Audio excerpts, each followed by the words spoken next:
Buenas tardes, colegas. ¿Cómo estás? Ahora sí, ya estamos totalmente en vivo. Había un pequeño problema de conexión, pero ya al parecer fue solventado. Bueno, mi nombre es Alfredo Gallardo Acevedo, soy profesional de laboratorio clínico, soy docente y estamos aquí en esta actividad que realizo una vez al mes donde todos aprendemos sobre algún tema del laboratorio clínico, especialmente enfocado en el área de la calidad y de la hematología. El en vivo de hoy es el número 47 y se trata de la sexta edición del calibrador de hemoglobina, una historia de estandarización. Bueno, por acá estoy muy contento porque en el canal hemos llegado a los 5.000 suscriptores justamente el día de ayer.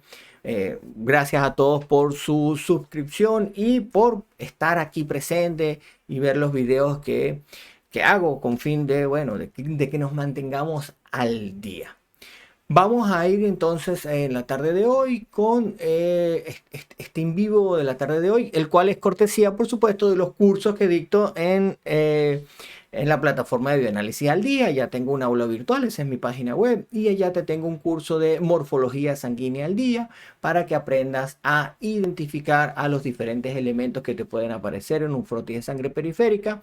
Está orientado hacia lo que es, hacia lo que es el laboratorio clínico de humanos. Me han preguntado en algunas ocasiones por veterinario, no tengo dominio, sería cuestión también de ponerse, pero realmente no, está orientado específicamente hacia el laboratorio clínico humano y ahí te voy a enseñar una metodología que he denominado un método heurístico en el cual vamos a tomar en cuenta, por supuesto, las características particulares de cada una de esas células, pero también esos otros elementos que están en el frotis que nos van a ayudar muchísimo, como también los datos de la hematología completa de ese paciente. Con todo esto nosotros vamos a tener una mejor identificación de esas morfologías que tenemos allí y de esas morfologías que están presentes allí y que por supuesto también incluye la manera de reportarlo según la recomendación del Comité Internacional de Estandarización en Hematología en aras, por supuesto, de estandarizar ese formato de reporte.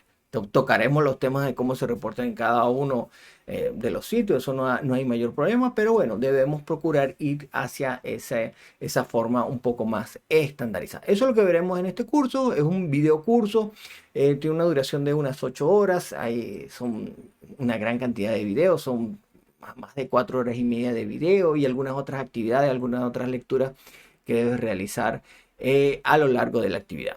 También tengo otro curso que es relativo a la calibración y el control, justamente para sacarle el máximo provecho a ese material de control, cosa del cual hablaremos la tarde de hoy, que va a estar enfocado en lo que sería la calibración y por supuesto sacarle el máximo provecho al material de control.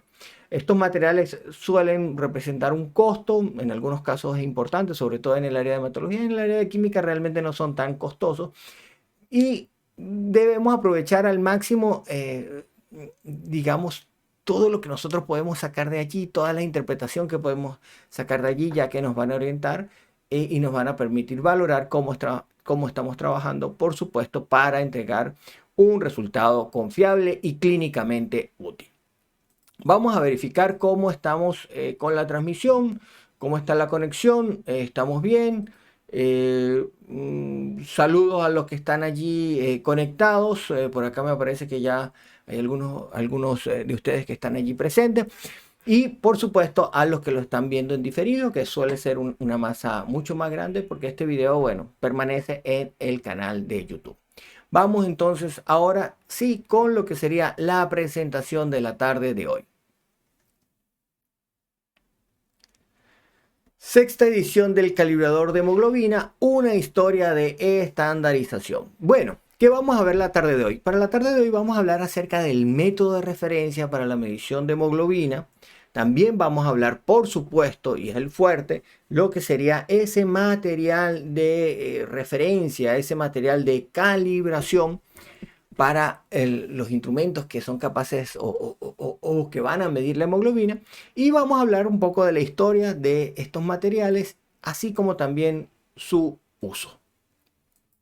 Debemos partir en el año 1963, ya hace muchísimo tiempo, en la Sociedad Europea de Hematología, se reúnen en su novena reunión en Lisboa, y ya en el ambiente estaba la necesidad de un método y de un material de referencia para la medición de la hemoglobina. Esto ya estaba en el aire, se estaba pidiendo esta estandarización, y de alguna manera aquí ya se toma como uno de los puntos que se tiene que trabajar.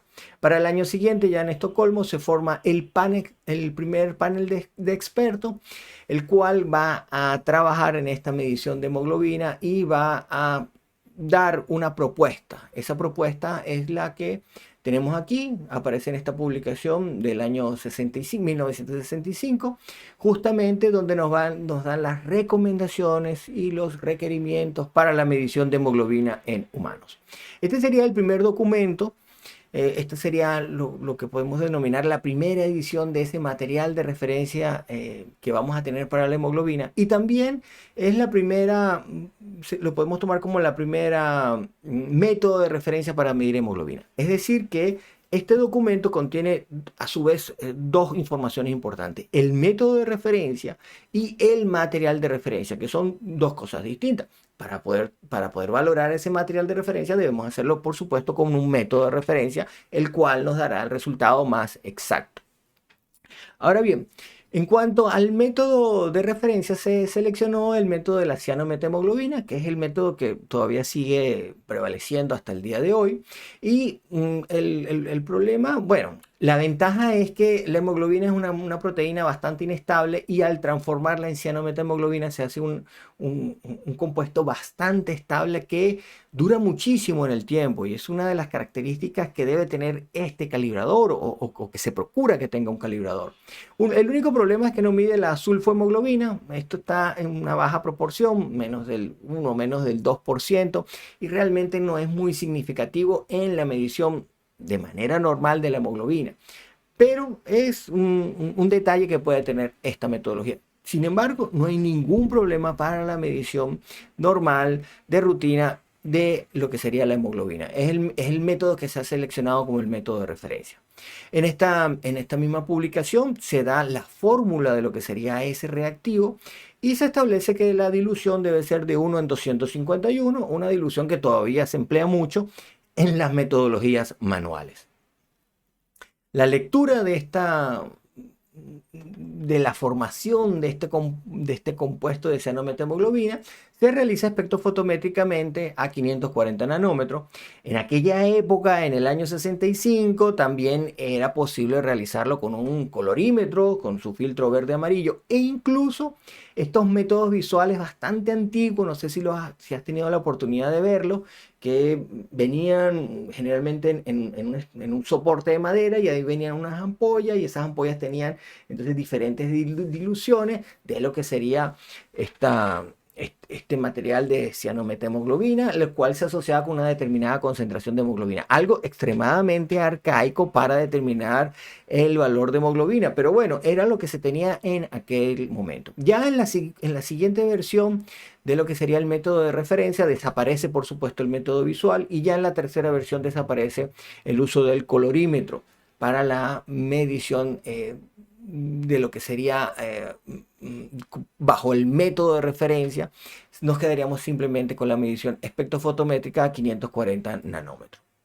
En cuanto al material de referencia de cianomethemoglobina, en su primera edición y de ahora en adelante, durante muchas ediciones, va a ser glóbulos rojos humanos lavados, hemolizados con tolueno y luego centrifugados para eliminar cualquier detrito.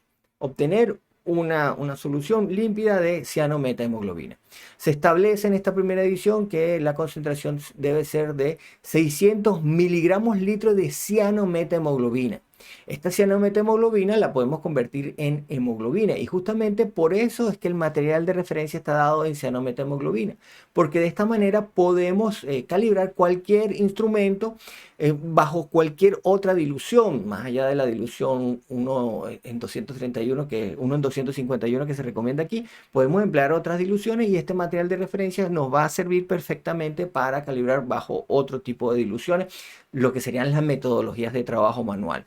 Por eso fue escogido esta concentración, lo cual, digamos, da un margen amplio para realizar diversas calibraciones con diferentes diluciones. Este material se decide que debe estar en un frasco ámbar, en unas ampollas de 10 mililitros, se debe conservar a 4 grados centígrados. La estabilidad es amplia, pero para este entonces no se tenía mucha certeza de cuánto durarían estas ampollas. Por supuesto, se le realizan pruebas de esterilidad, se le realizan pruebas de pureza a este material. Hay unas determinadas longitudes de ondas que se deben medir y con ello se obtienen algunos índices, se ve la turbidez que puede tener ese material, se observa la curva que debe tener. Esto, por supuesto, lo realiza el fabricante de este material de referencia.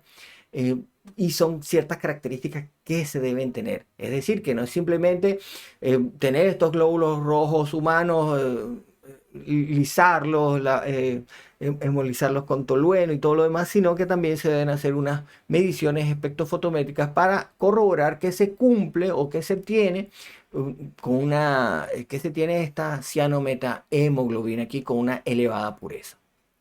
Y algo interesante es que por lo menos 5 laboratorios, aquí eran 5 laboratorios, eran los encargados de definir su valor. 5 laboratorios, entonces realizan estas mediciones. En este caso había un laboratorio de Estados Unidos de Norteamérica, los otros laboratorios estaban sobre todo en lo que sería Europa. Y de esta manera se obtiene la primera edición de este material con una determinada concentración. Esto fue aceptado inmediatamente el año siguiente, en la siguiente asamblea ya del Comité Internacional de Estandarización en Hematología.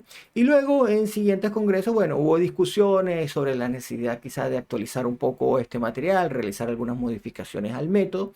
Y justamente para el año 1977, se formula, digamos, una nueva edición de lo que sería tanto el método de referencia como el material de referencia de cianomethemoglobina y es publicada en este artículo del año 78.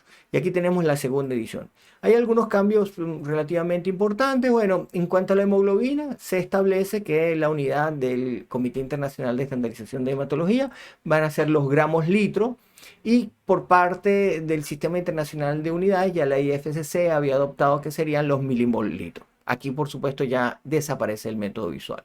Para la cianomethemoglobina, bueno, se establece que se siga midiendo su concentración en miligramos litro y que este material de referencia debería de tener unas concentraciones entre los 550 a 850 miligramos litro.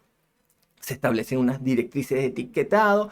Durante el desarrollo de esto también hubo algunos cambios de nombre, porque bueno, la Organización Mundial de la Salud le da un nombre, el IFSC proponía otro nombre, el Comité Internacional de Estandarización en Hematología proponía otro nombre, pero al final el nombre que ha quedado para el material de referencia es el material de referencia de cianomethemoglobina del Comité Internacional de Estandarización en Hematología. Aquí se establece que se fabricarán unos nuevos lotes cada 3 años. Y esto es importante, un instituto en los Países Bajos va a ser el encargado de la producción de este material. A mí no me quedó claro si la primera edición también la fabricó este instituto. Yo creo que sí. Y fue el encargado de fabricar este material de referencia durante muchos años. Ya para el año 86 hay una nueva actualización, tanto de lo que sería el método de referencia como de el propio material de referencia de cianomethemoglobina. Y en esta edición, bueno, desaparece ya el colorímetro y también en el propio artículo nos nombran una nueva formulación del reactivo para que se realice de manera más rápida la conversión de lo que sería de hemoglobina a cianomethemoglobina. Esto normalmente tarda unos 15 minutos bajo este nuevo reactivo o esta nueva fórmula. Esto se disminuye a menos de 5 minutos. Pero bueno, eso es algo si tú lo quieres consultar allí. Se sigue fabricando por el mismo instituto en los Países Bajos y ya se establece que este material es estable durante al menos 6 años y esa es la vida media que se le está dando a este material. Bueno, realmente no es la vida media, se le está dando como fecha de expiración en 6 años. Para el año 96 se realiza una evaluación de la estabilidad de todos los lotes de materiales de cianomethemoglobina que se han fabricado hasta ese momento. Este primer lote fue un lote de prueba y este sería el primer lote oficial, la primera edición de este material de cianomethemoglobina. Y lo interesante que sucede aquí, bueno, son mediciones espectrofotométricas, diferentes longitudes de onda, es que el valor baja un 2% en 15 años. Quiere decir que este material es extremadamente estable, muy, muy, muy estable. Ya luego de los 20 años hay un deterioro importante, pero la causa es totalmente desconocida. Esto hace que en la siguiente edición se establezca una estabilidad del material de 15 años y de alguna manera distanciar también la fabricación de este material de referencia primario. Aquí aparece nuestra cuarta edición, ya hacia el año 1996, sale la publicación y se conocería como el estándar del año 1995. Y de ahora en adelante, cada 3 años se iban a fabricar unos nuevos lotes de este material. Para el año 2009, esto es una publicación del año 2010, ya nos hablan de la cuarta edición del material de referencia de cianomethemoglobina. Aquí ya se separa lo que sería el método de referencia del material de referencia. Ya el método de referencia va a tener su propio artículo, su propia publicación. Acuérdate que un método de referencia es simplemente un papel que nos dice cómo deben realizarse el paso a paso para poder realizar esa medición. En este caso, esto se ha separado a lo que sería únicamente el material de referencia de cianomethemoglobina. En esta quinta edición sucede algo interesante, creo que antes había dicho cuarta, en esta quinta edición sucede algo interesante, hay dos cambios que son importantes. El primero de ellos es que ya no se van a emplear glóbulos rojos humanos, sino se van a emplear glóbulos rojos bovinos. De ahora en adelante, entonces, el material se fabrica a partir de glóbulos rojos bovinos. En el propio artículo vas a encontrar las fórmulas mediante las cuales convierten esa cantidad de hemoglobina bovina en hemoglobina humana. Hay una fórmula ahí para la conversión, una fórmula relativamente compleja, pero bueno, está allí si te interesa ahondar un poco más. Lo interesante es que, bueno, ya no se utiliza glóbulos rojos humanos, sino que es un material de origen bovino. Otra de las cosas interesantes que suceden aquí es que ya la publicación nos ofrece las mediciones realizadas por, en este caso son 6 instituciones, 6 laboratorios, que podríamos llamarlos 6 laboratorios de referencia en la medición de hemoglobina. Aquí están los instrumentos que utilizó cada uno de esos laboratorios y aquí está el valor de ese material de cianomethemoglobina. Vemos que es de 574,12. Algo que hay que destacar aquí es el coeficiente de variación que tienen estos laboratorios. Menos del 1%, 0,889%, que es justamente parte de los requisitos que se debe tener al momento de valorar y de asignarle un valor a este material. Esta cianomethemoglobina es equivalente a 14,4 gramos decilitro de hemoglobina o en unidades internacionales, que es lo que se prefiere y lo que vamos a encontrar en este tipo de publicaciones, 144,10 gramos litro. Se le da su valor asignado. Y otro de los cambios importantes, porque ya no es glóbulos rojos humanos, sino son glóbulos rojos bovinos, es que ya hay otro ente que se va a ser el encargado de fabricar el material y ese ente es una empresa que es Eurotrol. No me quedó claro bien cuál es la sede de Eurotrol, no conocía esta compañía, ingresé a su sitio web, efectivamente lo tienen y fabrican controles para una gran cantidad de cosas que me pareció bastante interesante. Bueno, se estableció una estabilidad de 15 años, justamente si recuerdas el estudio anterior decía que en 15 años se deteriorará un 2%, bueno, se decidió quedarse con 15 años y expiraría en el 2023. O sea que justamente hace un par de años, yo me acuerdo cuando salió esta publicación, yo le iba a traer para los en vivo, pero bueno, consideré que en ese momento no habían otros temas más interesantes que quería abordar. Pero me llamó mucho la atención cuando salió justamente la sexta edición de ese material de referencia de hemoglobina. También nos incluye justamente la tabla, están los 6 laboratorios, los diferentes tipos de instrumentos. Aquí sí nos están dando la lectura, la densidad óptica 540 nanómetros y lo que sería el valor en cianomethemoglobina y lo que sería el valor en ¿cómo se llama? En hemoglobina como tal. Fíjate el coeficiente de variación, cómo ha bajado. Antes estábamos hablando de 0,8, aquí estamos hablando de 0,17. todavía más optimizado lo que serían las mediciones por este grupo de 6 laboratorios de referencia. Aquí llama la atención un laboratorio en España que también está participando como laboratorio de referencia en la medición de este material. Muy bien.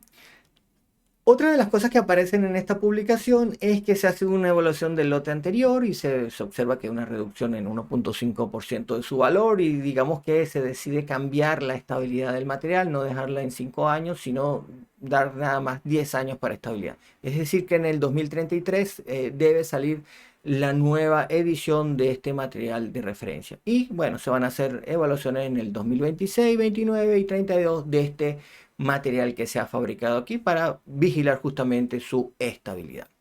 Ahora bien, ¿dónde se puede adquirir o cómo se vende este material de referencia de cianomethemoglobina del Comité Internacional de Estandarización en Hematología? Bueno, el formato es que vienen unas cajas de 5 viales, en este caso ya son 5 viales de 5 mililitros cada uno. ¿Te acuerdas que inicialmente eran 10 mililitros? Bueno, en el año 65 eran metodologías manuales que consumían una gran cantidad de muestras y de reactivos. Hoy en día las metodologías consumen un volumen muchísimo menor, y bueno, con una ampolleta de 5 mililitros en teoría es más que suficiente para realizar la calibración de un fotómetro. Y bueno, viene entonces en cajas de 5 unidades. En teoría se puede conseguir en esta página hematologystandard.org. Yo la busqué, realmente no existe. Estuve buscando por ahí en internet, al final es una página que nunca existió, ya venía, y al final creo que nunca existió esta página como tal. La que sí existe es la Eurotroll, donde puedes conseguir este material de referencia de cianomethemoglobina. Aquí nos dicen las concentraciones. Estos son concentraciones de hemoglobina, no son concentraciones de cianomethemoglobina. Hay que, digamos, tener la precaución. Bueno, el valor de ese material está entre 14,5 y 14,7 gramos de cilitro de hemoglobina, lo que sería este material de referencia que tenemos allí, que está a la venta.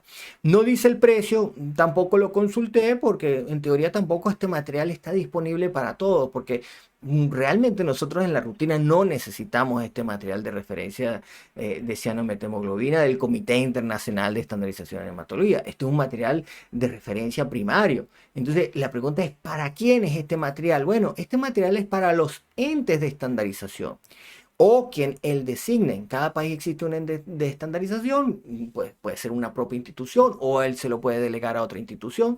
Y el objetivo principal de estos entes es la fabricación de material secundario, el cual generalmente se le ofrece a lo que serían los distribuidores y fabricantes, a las casas comerciales en general. Incluso también el propio ente nacional puede cederle directamente materiales de referencias del ICSH a estas casas fabricantes, o también el Comité Internacional de Estandarización en Hematología le puede facilitar este material a determinadas personas o a determinados entes o empresas quizás que se lo puedan solicitar directamente a él. Esto quiere decir que no es un material que está disponible para todos. ¿Por qué? Porque este material tiene un uso muy particular. Y su uso es la calibración de los instrumentos que miden hemoglobina. Hoy en día tenemos, vamos a decirlo así, 3 grupos. Al final todo termina siendo un fotómetro. Vamos a tener los fotómetros como tal. Vamos a tener los autoanalizadores hematológicos, que todos incorporan un fotómetro con una lámpara para la medición de hemoglobina. Y los point of care testing, que están bastante en boga hoy en día. Algunos utilizan unas metodologías indirectas para medir la hemoglobina, pero también la medición debe estar trazada a este estándar internacional. ¿Quién va a realizar esto? Bueno, esto lo va a realizar el fabricante. El fabricante se va a encargar de adquirir ese material de referencia de primer nivel del cual hemos hablado aquí, que se fabrica en unas cantidades limitadas y que está disponible para una limitada cantidad de entes o de organismos. Estas casas comerciales se van a encargar de tomar este material y fabricar un material secundario, terciario, va a depender de cuántos pasos haya tenido ese material, y va a fabricar lo que nosotros conocemos como el calibrador comercial. Ese calibrador comercial es el que nosotros vamos a emplear para estos point of care testing, para los autoanalizadores hematológicos. En el caso de los autoanalizadores hematológicos es un material bastante complejo de fabricar, es un material totalmente artificial y que digamos, es costoso a la hora de fabricarlo. Y ya estamos viendo parte del costo. Entre ellos tiene que ver con que estas casas comerciales deben tener metodologías de referencia, deben de tener unos autoanalizadores que están calibrados con estos estándares de referencia y a partir de esos calibradores ellos van a asignar los valores al material comercial, el cual es el que uno adquiere. Esto requiere toda una infraestructura que debe estar en funcionamiento y que debe estar verificándose constantemente para asegurar la exactitud de esas mediciones y darnos esa trazabilidad que nosotros queremos con ese material. Este material de referencia, bueno, ha tenido 6 ediciones en algo así como 80 años. Yo te traigo esto para que justamente tengamos una reflexión acerca de lo delicado y de lo valioso que es tener este material de referencia. Allá en la cátedra de hematología de la Escuela de Bioanálisis de la UCB, cuando estaba por allá, la profesora Maita López hizo un año sabático en el Reino Unido y a su regreso trajo justamente unas ampolletas de este material de referencia de cianomethemoglobina, con lo cual se tenía calibrado los espectrones de la cátedra y ella tenía uno muy particular guardado porque ese espectronis no servía. Le servía a ella para hacer los programas de intercomparación de laboratorio, sobre todo en lo que sería la medición de hemoglobina, al tenerlo justamente calibrado con este estándar de alto nivel.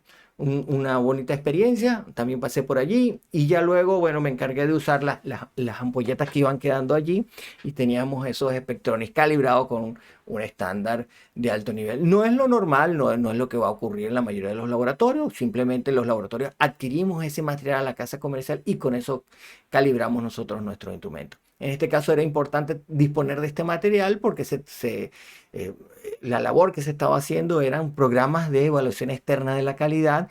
En este caso se estaba asignando valor bajo metodologías de referencia. Entonces, en ese caso, es un caso, por ejemplo, muy particular donde sí es adecuado el uso de este tipo de materiales.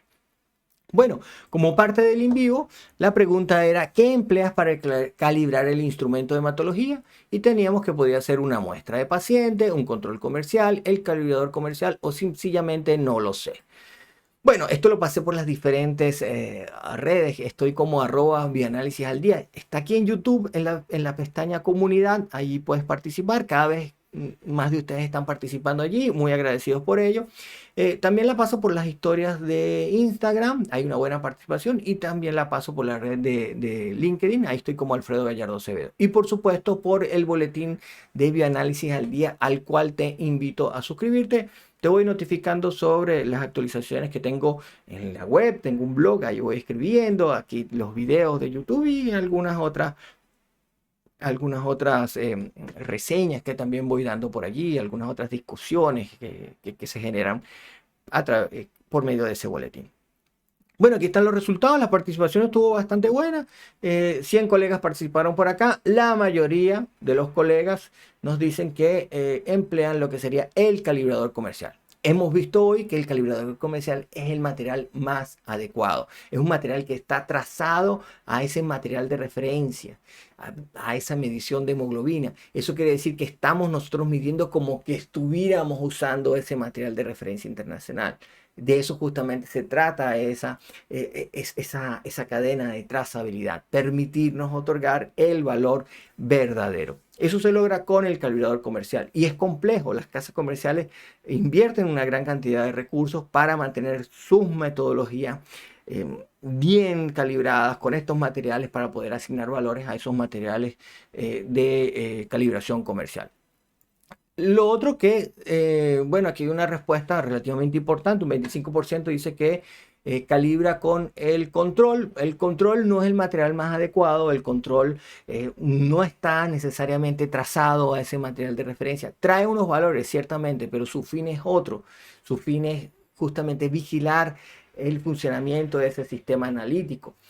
Quizás como una aproximación inicial, bueno, en algunos casos algunos emplean el control comercial como una aproximación inicial y luego van a emplear el material de calibración comercial ya para darle, digamos, ese ajuste fino. Esto, por ejemplo, en algunas áreas de laboratorios se suele usar de esa manera. A lo mejor es gastar un poquito más de material, pero bueno, cada quien puede hacer las cosas como quiera y digamos libertad en eso. Lo recomendado es simplemente comprar ese material de calibración y hacerlo de esa manera. Lo que sí sería también inadecuado es emplear una muestra de paciente. Esto para nada tiene un valor que esté trazado a ese estándar internacional. Esta muestra de paciente generalmente se valora en otro instrumento. Bueno, ¿qué tan bien trazado está ese instrumento? Ahí hay mucha incertidumbre. Hay mucha incertidumbre en lo que sería la muestra de paciente y en lo que sería el control comercial. El material que tiene una menor incertidumbre justamente es ese calibrador comercial, que es el material recomendado para calibrar. Algunos indicaron que no lo sé y era una respuesta totalmente válida. Por ejemplo, en hematología es común que la calibración la realice el técnico o el personal técnico de la casa comercial. Eso está bien y se estila que en muchos casos que sea de esa manera, pero uno es el supervisor de esa actividad. Acuérdate que lo que se está reportando allí, tú lo estás avalando con tu firma en tu reporte. Tú estás diciendo que eso está bien. Entonces, ese proceso, aunque lo haga un personal ajeno, tú debes supervisarlo. Y ese personal ajeno, bueno, te tiene que indicar con qué material está usando para esa calibración, cuáles han sido los factores que han sido alterados o modificados, para nosotros tener un buen registro de lo que está sucediendo allí. Se debe calibrar con el calibrador comercial, que es el que nos permite tener esa trazabilidad a ese material de referencia internacional. Los otros tienen una gran incertidumbre y de alguna manera podemos estar reportando resultados que estén sesgados hacia arriba o hacia abajo y que realmente no sean resultados exactos. Importante entonces la calibración con el calibrador comercial. Yo siempre se me olvida decir que no trabajo para ninguna casa comercial, por lo menos no en estos momentos, y que esto tampoco es, digamos, promocionado por ninguna casa comercial. A veces soy defensor de la casa comercial, sí, porque hay un gran trabajo que están haciendo los fabricantes para darnos estos materiales adecuados para que podamos entregar resultados confiables y clínicamente útiles. Bueno, esto es lo que tenía por la tarde de hoy. Por acá está. ¿Cómo estás, colega? Y eso es lo que teníamos para la tarde de hoy. Bueno, te comento que el próximo en vivo será el jueves 31 de julio. Todavía no tengo un tema. Hay varias ideas por ahí, pero no está concretado ningún tema. También te recuerdo que tenemos el curso de calibración y control interno para el mes que viene. La fecha no la tengo aquí a la mano, ¿no? Se me olvidó ponerla aquí a la mano, ya la vamos a consultar. Pero tenemos curso de calibración y control el mes que viene y para agosto vamos a tener el curso de calidad analítica y el curso de diseño del control interno. Esos son lo que nosotros estamos teniendo por acá. Vamos a ver si hay alguna duda. Vamos a ver cómo está la transmisión. Parece que hubo un pequeño salto. Voy a tener que verificar cómo estuvo la transmisión. Vamos a ver aquí aquí está bien. No, la transmisión se quedó pero muy atrás. Así que bueno, voy a volver a subir este video. Lo único malo es que se cambian los enlaces. Al perder la transmisión en vivo también se pueden perder un poco las dudas que pueden tener por allí los colegas. La idea de hoy era hacer una reflexión acerca del material de calibración y del material de calibración de alguna manera comercial. A veces nos quejamos un poco con los precios de esos materiales de calibración. En hematología son bastante costosos. Pero, por ejemplo, en hematología no hay que calibrar todas las semanas. Realmente las calibraciones son bien distanciadas.